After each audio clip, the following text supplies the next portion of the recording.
Ethan Carter had always believed that hard work and integrity were the cornerstones of a good life.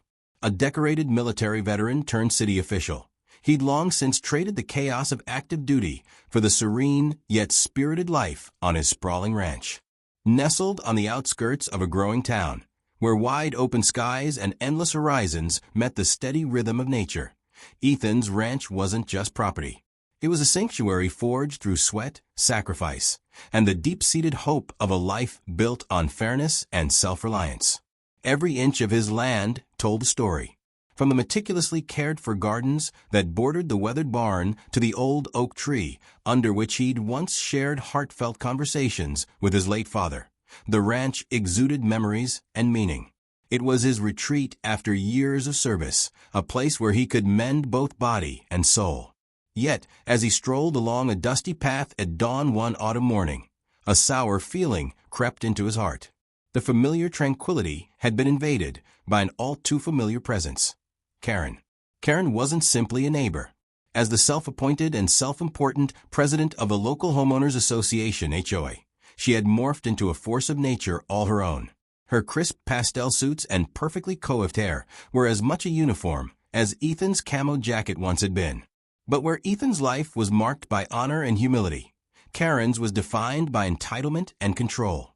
It wasn't long ago that she had publicly proclaimed that certain aspects of the ranch clashed with community aesthetics, and that Ethan, by extension, didn't deserve the freedom his property embodied. That morning, as golden light spilled over his fields, Ethan discovered a neatly printed final warning affixed to his weathered oak door. The document cited an obscure HOA regulation, one Ethan never even knew existed, claiming that the glow from his strategically placed porch lanterns disturbed the neighborhood's visual harmony. Kerren's signature, looping and imperious, closed the letter. Ethan's pulse quickened. He recalled a time when neighbors exchanged friendly greetings, not furtive glances of disapproval. Now every step he took on his land was being scrutinized by a group of entitled board members, with Kerren leading the charge like a self-styled arbiter of taste and decency.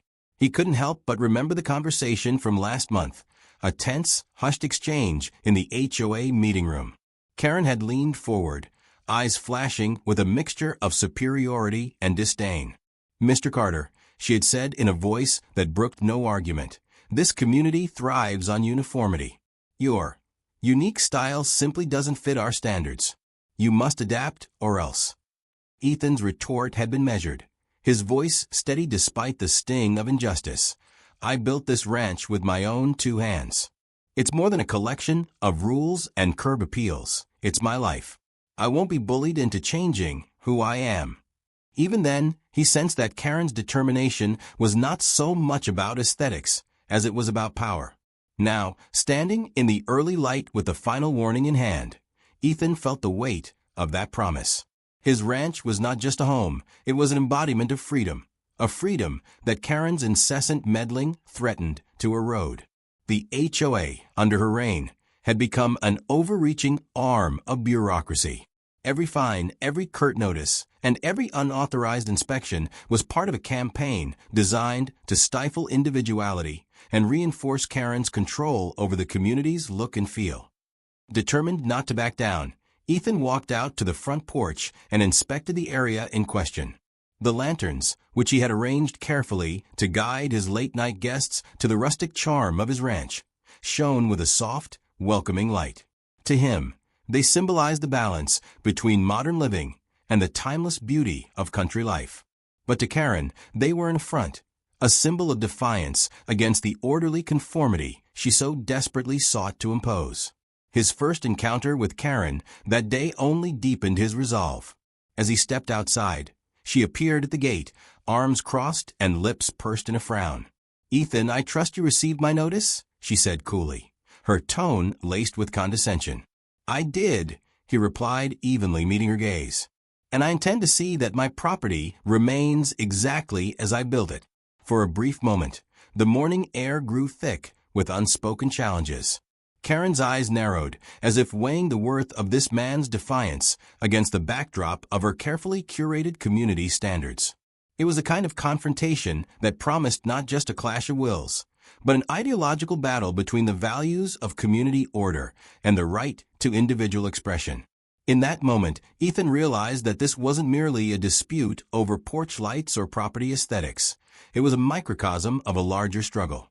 On one side stood the relentless, overreaching power of a group that believed every citizen should conform to an idealized image. On the other, a man who had fought for his country and now fought for the freedom to live on his own terms. As Kerren turned on her heel and strode away with an air of finality, Ethan felt the spark of defiance ignite within him. Today marked the beginning of a long, arduous battle, a fight for the soul of his ranch, and perhaps for the very essence of personal liberty in a world that increasingly prized uniformity over authenticity. The morning after Ethan's initial confrontation with Kerren, an ominous sight awaited him as he stepped out onto his porch. Affixed to the door was a crisp, official-looking envelope bearing the HOA seal. With a sinking heart, Ethan peeled it open and read the contents, a formal notice of violation accompanied by a $750 fine. The alleged infraction? Excessive brightness from decorative lighting, a regulation so obscure it barely registered on any community brochure. Ethan ran his fingers over the printed text, his mind racing. It wasn't merely the fine that stung, it was the blatant display of power and arrogance. Kerren, it seemed, was determined to make an example out of him. The notice wasn't just a bureaucratic formality. It was a declaration of war, crafted with an air of entitlement that left no room for debate. Later that morning, as the sun climbed higher and bathed the ranch in its steady light, Ethan encountered Kerren at the edge of his property. She stood with a posture that exuded unyielding authority, arms folded and a self-satisfied smile playing on her lips. "Good morning, Ethan," she said, her tone as sweet as it was saccharine. "I trust you received our notice?" Ethan met her gaze steadily. "Yes, I did," he replied. His voice was calm, yet it carried the weight of someone who'd weathered far greater storms. "But I must say, I'm having trouble seeing how the soft glow of my porch lights can be a public nuisance." Kerren's smile faltered for just a heartbeat before she regained her composure. "The rules are the rules, Mr. Carter. And when the community voted for a uniform aesthetic, it was with the understanding that every resident would comply, no exceptions." Her words were delivered with practiced precision, as if reciting lines from a script rather than enforcing arbitrary regulations. "Not one to be easily cowed," Ethan responded. "I've looked into these so-called regulations, Kerren. The local ordinances clearly state that decorative lighting used in residential areas cannot be fined under these circumstances. I intend to contest this notice." The conversation was brief, yet each word crackled with underlying tension. Kerren's eyes flashed with irritation, as if the mere suggestion of defiance was an insult to her authority. "You're making a mistake, Ethan. The HOA isn't merely a suggestion. It's the governing body of our community. You should consider this a final warning." But Ethan wasn't finished. Over the next few days, his quiet ranch became the battleground for a showdown between individual rights and institutional overreach. As he meticulously documented every detail, the placement of his lights, the gentle glow they cast across his yard, and the dates of every notice, he prepared his defense. His experience as a city official lent him an insider's understanding of local laws, and he was determined to use that knowledge to protect his property and his principles. Kerren, however, was not one to accept a loss so easily. Within hours of his initial pushback, she escalated her tactics. One crisp afternoon, as Ethan was busy in his workshop, the sound of an approaching vehicle disrupted the calm. A stern-faced inspector arrived on his tractor, a clipboard in hand. The inspector's presence was unannounced, a clear sign that the HOA's reach was extending far beyond mere paperwork. "We received multiple complaints about your property," the inspector said flatly, his tone bureaucratic and devoid of empathy. "We're here to verify if any violations exist." Ethan greeted the inspector with a mix of professionalism and restrained frustration.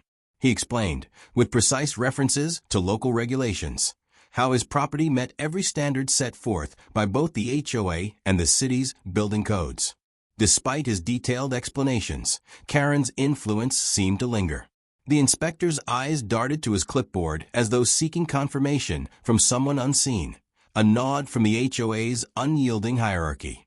Not long after, the barrage of HOA interventions intensified. Legal threats began to pile up, each one more aggressive than the last. A lawyer, representing the HOA, delivered a sternly worded letter that implied further fines and even hinted at potential litigation if Ethan continued to ignore the community guidelines. The tone of the correspondence was chilling, a cold reminder that, in Kerren's eyes, compliance was not optional but mandatory. Each official document, each impersonal warning, reinforced the message. The HOA, under Kerren's iron fist, was not to be trifled with. Yet with every new challenge, Ethan's resolve only hardened.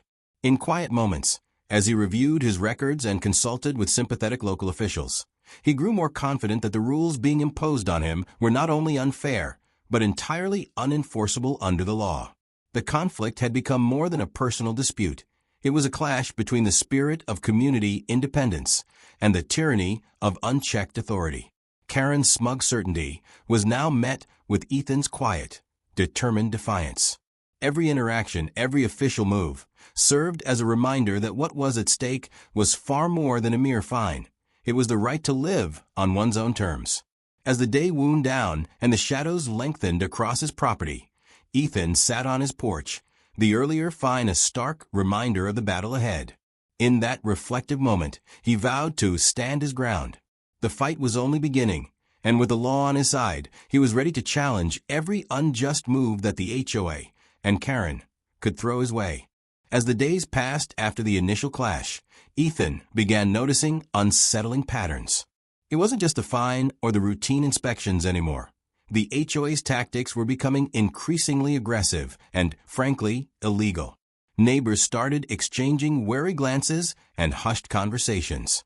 The once quiet community was now punctuated by murmurs of resentment and fear, and Ethan soon realized that Kerren's vendetta was spreading its roots deeper than he had imagined.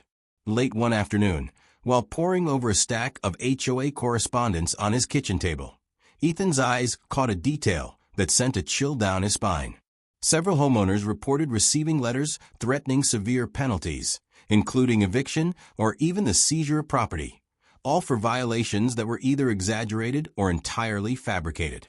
One letter warned of immediate property auction if certain unauthorized modifications were not rectified, modifications that, according to the resident, never existed. It became clear that Kerren wasn't just enforcing rules. She was bending them to serve a more personal agenda. Determined to get to the bottom of this, Ethan began discreetly gathering evidence.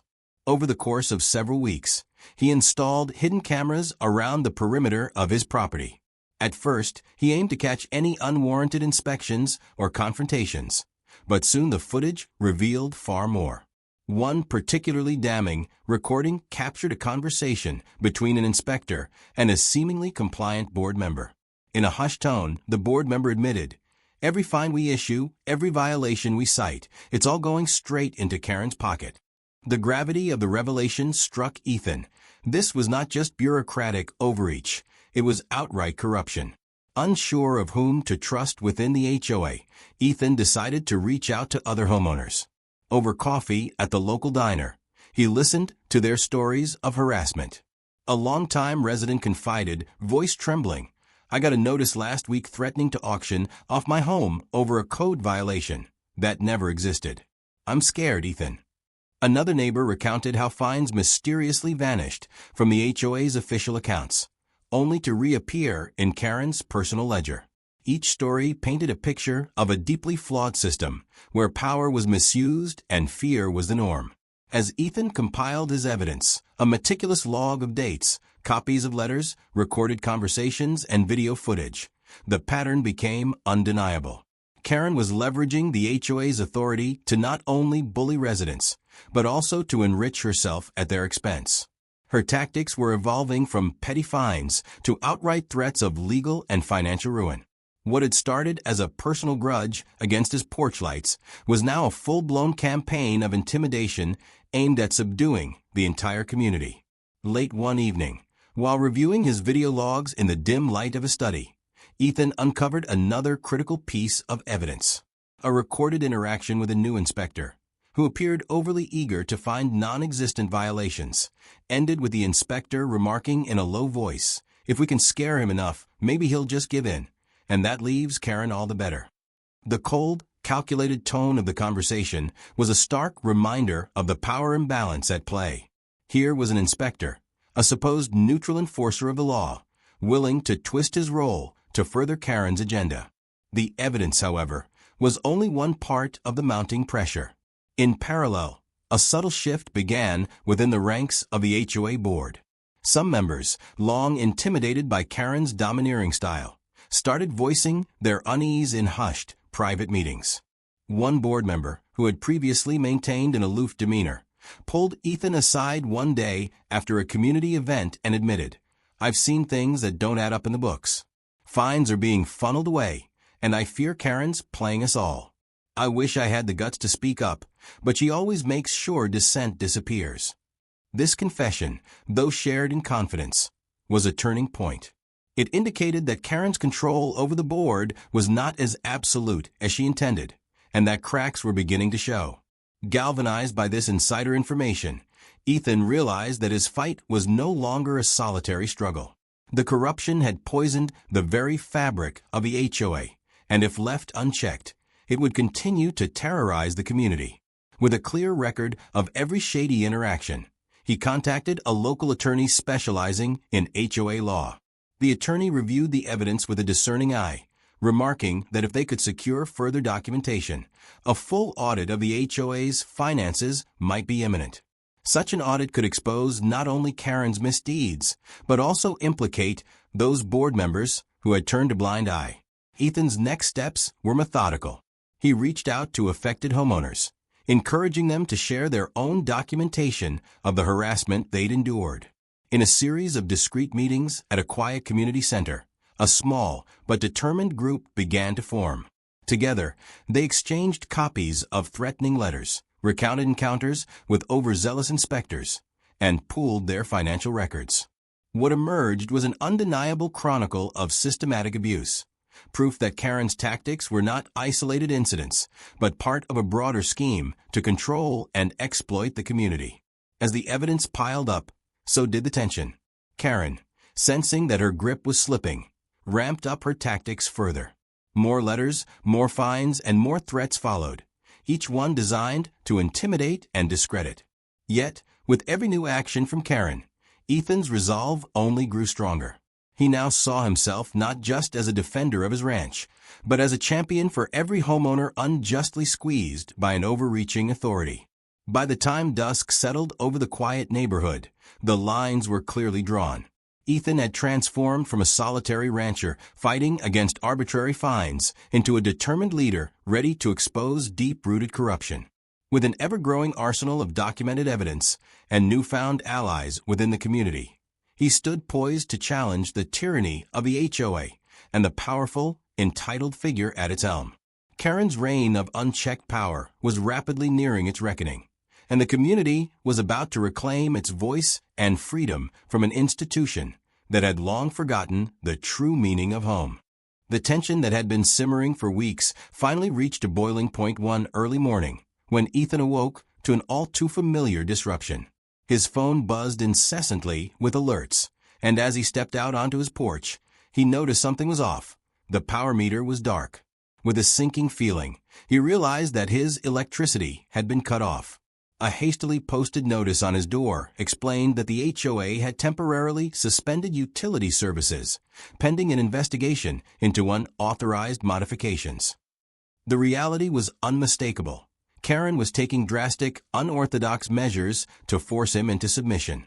Ethan's heart pounded as he made his way into his house, where the absence of the familiar hum of appliances felt like a void. He immediately contacted his utility provider, only to confirm that the cutoff was not due to any technical issue or non-payment. It was the HOA's doing, a blatant overstep of authority. With electricity offline and his communications disrupted, Ethan realized that Kerren intended to push him into silence, to isolate him from neighbors who might otherwise rally to his side. Within hours, the situation escalated further. As Ethan sat in the dim glow of battery-powered lanterns, a tow truck rumbled onto his property. Parked at the entrance was his pickup truck, towed away under the guise of blocking emergency access. The notice pinned to the truck read like a legal ultimatum: remove the obstruction within 24 hours or face further legal actions. It was as if Kerren was orchestrating a one-man campaign of intimidation, using every lever at her disposal to strip Ethan of his independence. Unable to stand by and watch his life unravel, Ethan resolved to fight back. He quickly gathered all his evidence: copies of notices, video footage from his cameras, and a log of every interaction with the HOA. That very afternoon, he reached out to a trusted attorney and scheduled an emergency meeting with several local government officials. Well aware that the mounting abuses by the HOA not only infringed upon individual rights, but also potentially violated multiple local ordinances. The following day, at a hastily convened public forum in the town hall, Ethan took the stage to present his case. With a calm yet resolute tone, he laid out the timeline of events: the arbitrary fines, the secretive meetings, the under-the-table financial irregularities, and now the egregious act of utility shutoff and vehicle towing. "This isn't merely about a fine or a couple of broken rules," Ethan told the gathered crowd. "It's about an institution, one that's been entrusted to safeguard our community's values, that has transformed into a tool of personal vendetta and oppression." A murmur rippled through the crowd as neighbors exchanged glances of disbelief and growing indignation. For many, Ethan's plight had been a distant concern, but as his narrative unfolded with clear evidence and legal backing, the reality of the HOA's corruption hit home. The forum quickly became a stage for community voices to join in. One resident stood up, her voice trembling with both fear and determination. "I received a notice last month that threatened me with a property auction over a supposed violation that never even happened. I thought I was alone, but clearly we're all being targeted." Buoyed by the support of her neighbors, more individuals began sharing their own experiences. Some recounted days of having been confronted by inspectors with scripted lines and predetermined fines. Others spoke of secret meetings where board members whispered about shifting funds and enforcing rules that were never voted on. The hall, once a symbol of community governance, now felt like the battleground for a struggle against tyranny. The momentum of the gathering was palpable. Several local officials, previously unaware of the extent of the HOA's heavy-handed tactics, vowed to launch a formal inquiry into the HOA's practices. Ethan's attorney confirmed that the actions taken against him, cutting off utilities and towing his truck, were not only unlawful but actionable. With legal pressure mounting, it was only a matter of time before the entire operation would be exposed. In the midst of this public reckoning, Kerren found herself cornered. At the next HOA meeting, which had been hastily rescheduled to address the growing unrest, the board members who had once silently followed her lead now wore expressions of anxiety. The air was thick with tension as Ethan walked into the meeting room carrying an organized file of evidence. "I'm here not just to defend my rights, but to protect this community from further abuse," he declared, his voice echoing off the sterile walls. Kerren tried to regain her composure, her smile a brittle mask over deep apprehension. "This meeting is about maintaining our community standards," she began, but was quickly cut off by an outburst from one of the board members. "Standards? Or your personal vendetta?" the board member snapped, eliciting murmurs of agreement from the crowd. For a brief moment, Kerren's control over the room evaporated. With every document Ethan presented, each signed violation notice, each recording of coercive conversations, the facade of the HOA's legitimacy crumbled. Neighbors, emboldened by the clear evidence of mismanagement and corruption, began demanding accountability. It wasn't long before the tide of public opinion turned decisively against Kerren and her cronies. Despite the mounting pressure and the evident shift in public sentiment, Kerren refused to yield. Her eyes, once sharp with authority, now darted nervously as she attempted to rally her remaining supporters. Yet, every attempt to justify the extreme measures only further underscored the overreach of the HOA. Ethan's decisive action had sparked a transformation in the community. What had begun as an isolated conflict had now evolved into a collective stand for justice. With the local government investigating and the community united, Kerren's regime of intimidation was facing an imminent reckoning. Though she still clung to her authority, the days of unchecked power were numbered. As the community's collective outrage began to erode Kerren's authority, her tactics grew increasingly reckless. Desperate to regain control over the rapidly unraveling situation, Kerren decided to escalate her campaign with one final, audacious maneuver, one that would cross every line of legality. It was a damp, overcast afternoon when Kerren made her move. Rumors had already been circulating that she was planning to involve law enforcement in a bid to intimidate Ethan further. True to form, Kerren summoned the local police, claiming that Ethan's actions on his property were not only a breach of community standards, but also a public safety hazard. In her mind, a police presence would cement her authority and silence any dissent. Within minutes, a patrol car pulled up near Ethan's ranch. Officers in uniform, unfamiliar with the nuances of the HOA's overreach, took Kerren's word at face value. She alleged that unauthorized modifications on his property, specifically the installation of extra lighting fixtures, were endangering the local wildlife and disturbing the peace. With a flourish of legal jargon, Kerren demanded that the officers issue an immediate cease and desist order and confiscate any dangerous contraptions from Ethan's property. Ethan, however, was no stranger to bureaucratic absurdities. Clad in his familiar work-worn jacket, he calmly stepped forward as the officers approached. "Officers, with all due respect, my property is fully compliant with both city codes and state laws," he explained, flashing his official identification. His tone was respectful yet firm, a stark contrast to Kerren's frantic insistence. The situation quickly escalated when one of the officers, clearly influenced by Kerren's vehement assertions, demanded that Ethan dismantle his lighting setup immediately. As Ethan politely refused, Kerren interjected sharply, accusing him of blatant disregard for public safety. "He's a threat to our community," she shouted, her voice echoing off the nearby trees. In the ensuing commotion, the officers attempted to mediate, but Kerren's behavior only grew more erratic. Amid the tension, a neighbor witnessed an even more incriminating act. Late that evening, as shadows lengthened across the neighborhood, the same neighbor spotted Kerren sneaking around Ethan's property with what appeared to be a set of lock-picking tools and a small video camera. Determined to capture evidence of her misconduct, the neighbor discreetly recorded the incident on a smartphone. The following morning, the community was abuzz with whispers and anxious glances. Ethan, who had been gathering evidence for weeks, added this new footage to his growing dossier. The video clearly showed Kerren, under the cover of darkness, creeping along the edge of his property. Her furtive movements and the conspicuous camera equipment were enough to suggest that she was engaged in illegal surveillance, or worse, planning to tamper with his security systems. Fueled by the gravity of these revelations, Ethan called an emergency meeting with his lawyer and a small group of concerned neighbors.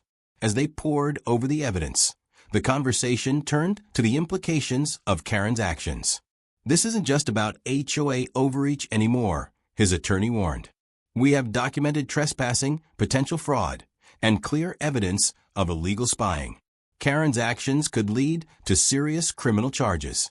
Realizing that Kerren's final act of desperation could not be allowed to go unchecked, Ethan decided it was time for a public reckoning.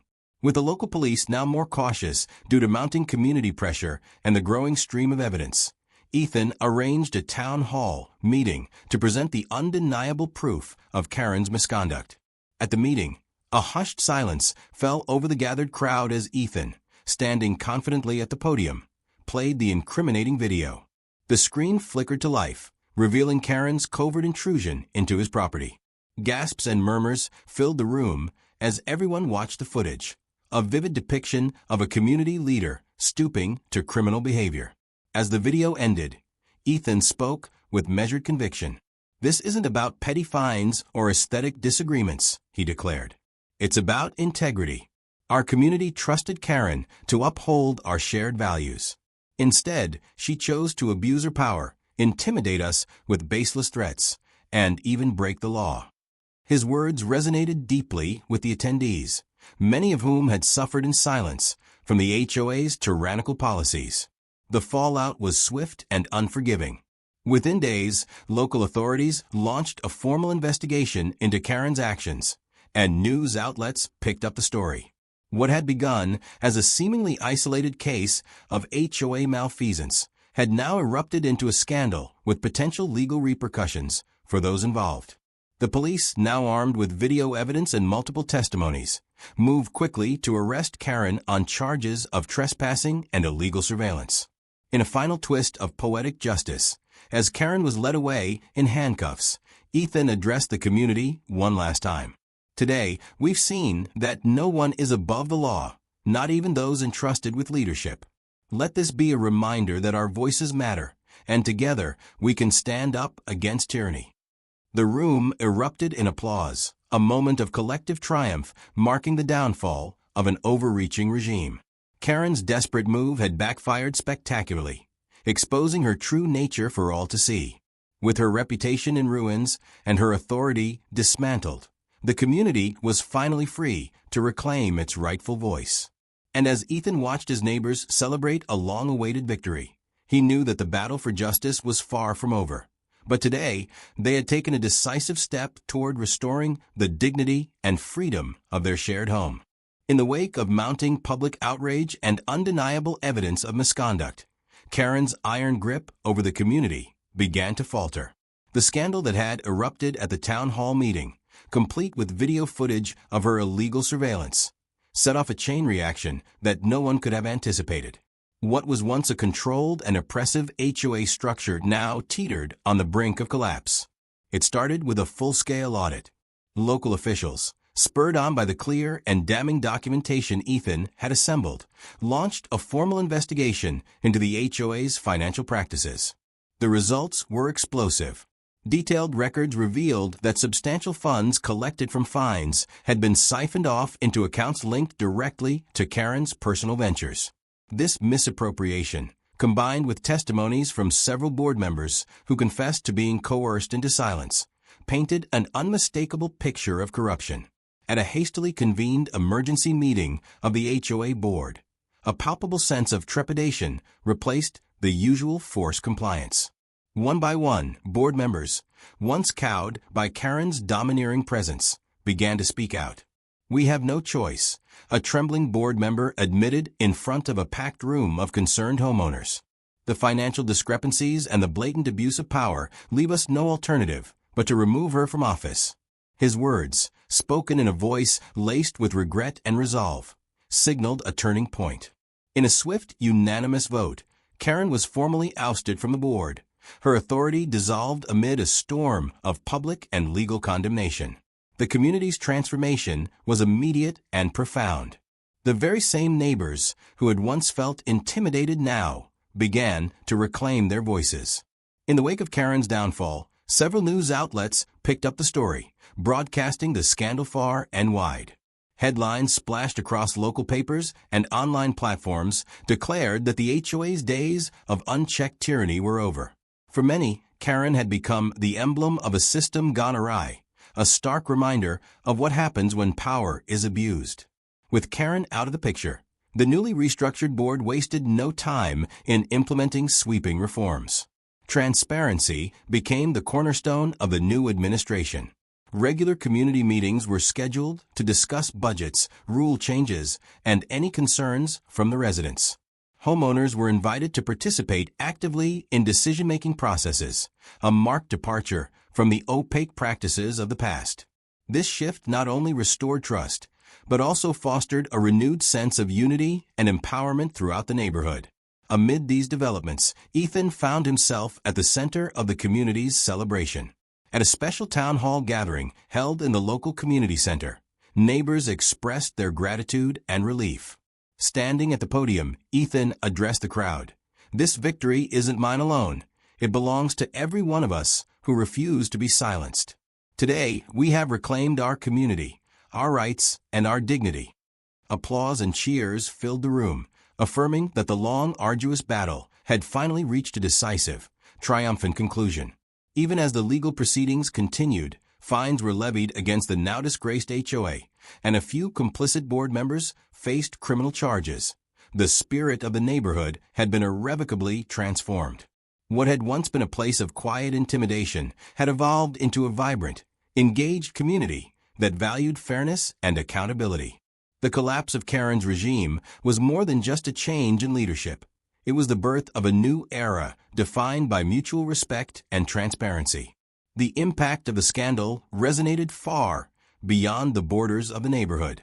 Nearby communities, having followed the tumultuous events with a mix of disbelief and hope, began reassessing their own HOA practices. Kerren's dramatic fall from power became a cautionary tale, a vivid demonstration that no institution, no matter how entrenched, is immune to the forces of justice and collective action. In a final, symbolic act of retribution, the once feared Kerren was forced to sell her property at a fraction of its value. The sale came with a public disclaimer. The buyer was well aware of her tarnished reputation and the chaotic legacy she left behind. Her departure from the community was met with a mixture of relief and quiet vindication. Neighbors joked that the new owner would need to learn what it really meant to serve the community rather than command it. As life slowly returned to normal, Ethan found a moment of calm on his beloved porch. The soft glow of his carefully arranged lights no longer symbolized a battleground, but rather a beacon of hope and resilience. In the gentle murmur of evening conversations with his neighbors, he heard a collective promise echoing in every word, that the community would never again allow one person's tyranny to overshadow the rights and voices of its people.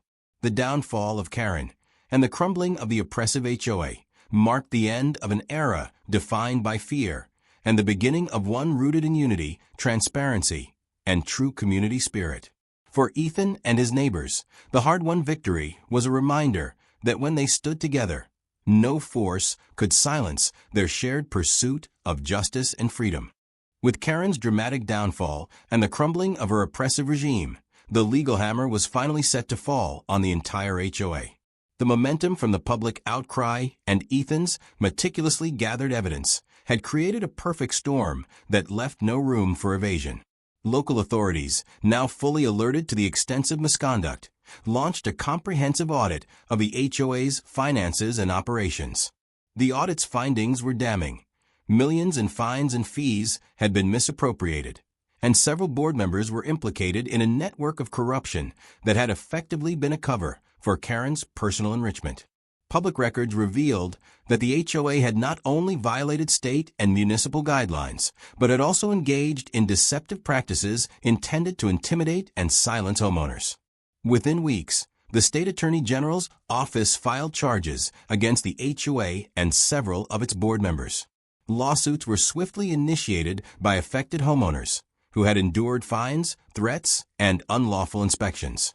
One particularly impactful class action suit alleged that the HOA had consistently abused its authority, violating residents' rights to enjoy their property without undue interference. In courtrooms across the county, the evidence painted a bleak picture of a system gone awry, one in which rules were bent to serve personal agendas rather than protect the community. Ethan, who had become a beacon of resistance in the neighborhood, played a pivotal role in steering the legal process. In one of his final decisive moves, he collaborated with other homeowners and legal experts to organize a community-wide initiative that demanded full accountability. Their collective actions resulted in a court-mandated dissolution of the existing HOA structure, forcing the board to disband and triggering the imposition of hefty fines against those found culpable. During a press conference held at the town hall, the judge detailed the magnitude of the HOA's violations. This case stands as a stark reminder. The judge declared that no entity, regardless of its purported authority, is above the law. The systematic abuse of power witnessed here undermines the very foundations of community trust and personal freedom. The judge's remarks resonated deeply with local residents, reinforcing the community's commitment to uphold transparency and fairness. For many, this legal reckoning was not just about financial penalties, but also a symbolic restoration of rights. Homeowners who had lived in fear of arbitrary fines and constant surveillance could now breathe easier, their faith in justice partially restored by the decisive legal actions taken against the HOA's leadership. Several board members faced criminal charges and were required to pay restitution to those wronged, further ensuring that the abuses would not be easily forgotten. Ethan's final power move, which had been to compile every document, video, and testimonial into an undeniable dossier, now bore fruit. With the legal consequences firmly in place, he became a respected figure, one whose determination and dedication had helped dismantle an institution built on tyranny. His efforts not only secured personal vindication, but also set a precedent for how communities could and should respond to unchecked authority. In the aftermath, the community began to rebuild. New governance structures were proposed, aimed at ensuring that future homeowner associations would operate under strict oversight and in true service of the residents' interests. The legal precedents established by the case sent ripples beyond the neighborhood, serving as a powerful deterrent against similar abuses elsewhere. The full legal reckoning of the HOA not only marked the end of Kerren's reign, but also heralded the dawn of a new era, one defined by accountability, transparency, and the unyielding belief that every homeowner deserves to live free from oppression. In the weeks following the HOA's legal collapse, the personal ruins of Kerren's reign began to surface, each one a stark reminder of the price of unchecked arrogance.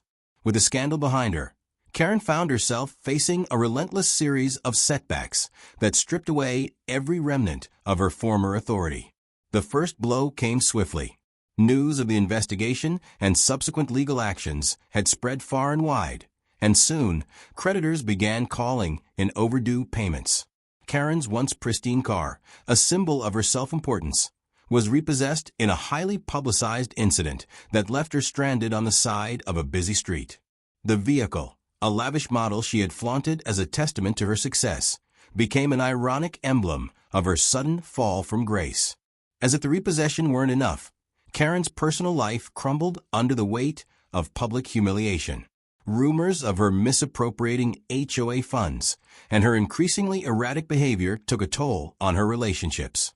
Her husband, long disillusioned by her relentless quest for control, finally reached his breaking point.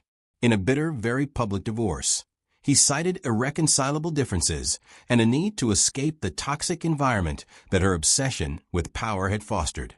Friends and neighbors who had once tiptoed around her began to distance themselves, leaving Kerren isolated and facing the consequences of her actions without any support. Her professional world, too, underwent a dramatic transformation. Once the unquestioned authority within the HOA, Kerren was now shunned by local government officials and community leaders alike. In a cruel twist of fate, she was forced to take up a low-level position at another property management firm. Ironically, one known for its strict adherence to rules and transparency. On her first day as an assistant property manager, she was introduced to the team with a mix of pity and disbelief. The very community she had once terrorized now saw her as a cautionary example of what happens when power is abused. Ethan, watching from the sidelines, couldn't help but feel a wry sense of poetic justice. He recalled the days when Kerren had arrogantly dismissed his concerns, insisting that her rules were absolute. Now, it was she who had to follow orders from a board that she had once manipulated with ruthless efficiency.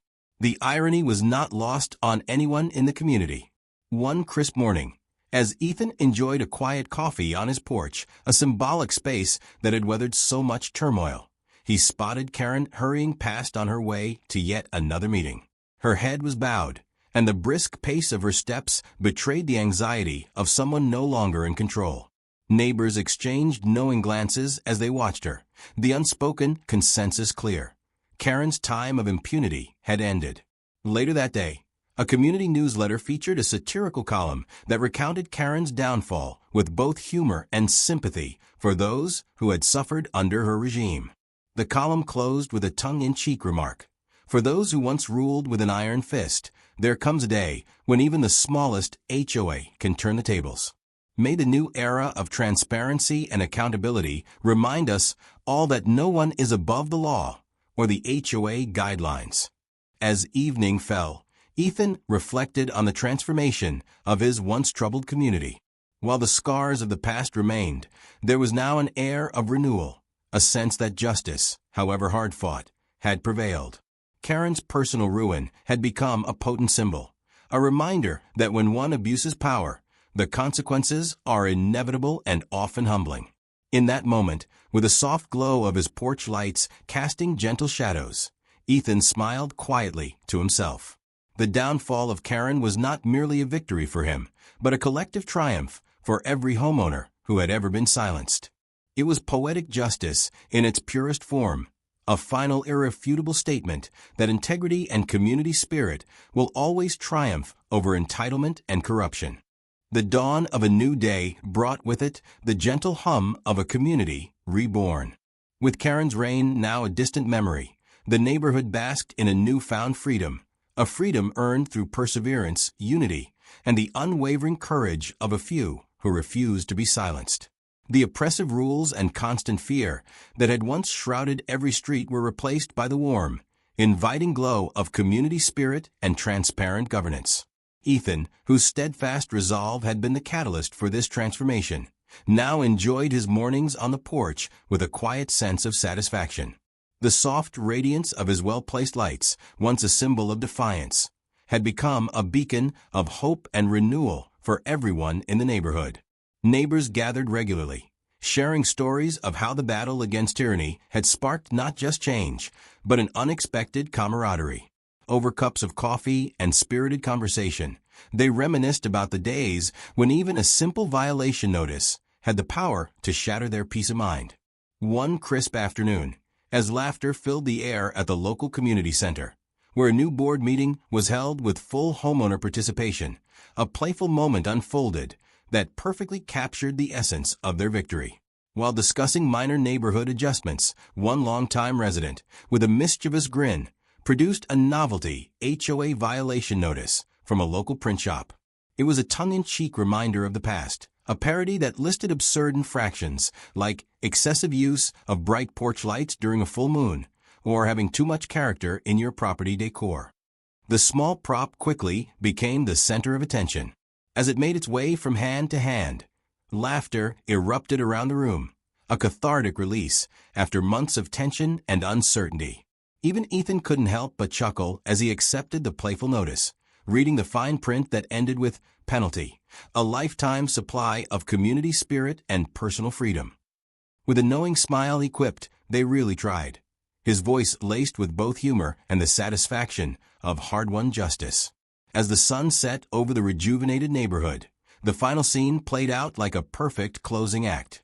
Children rode bikes along newly painted streets, while adults strolled, exchanging friendly nods and warm greetings. The community, once divided by fear and manipulation, now stood united in the bright light of accountability and renewal. The remnants of the old regime, tattered notices, outdated rules, and whispered regrets, were slowly replaced by proposals for community gardens, neighborhood watch programs built on trust, and transparent committees that valued every voice. In that quiet, transformative moment, it was clear that this was more than just the end of an era. It was a triumphant beginning. A beginning where every homeowner held the power to shape their own destiny, and where laughter and resilience prevailed over tyranny. As the evening light faded into a serene twilight, the neighborhood settled into a peaceful rhythm, leaving behind a legacy of courage, unity, and a reminder that no single person should ever have the power to dictate the life of an entire community. Fade to black.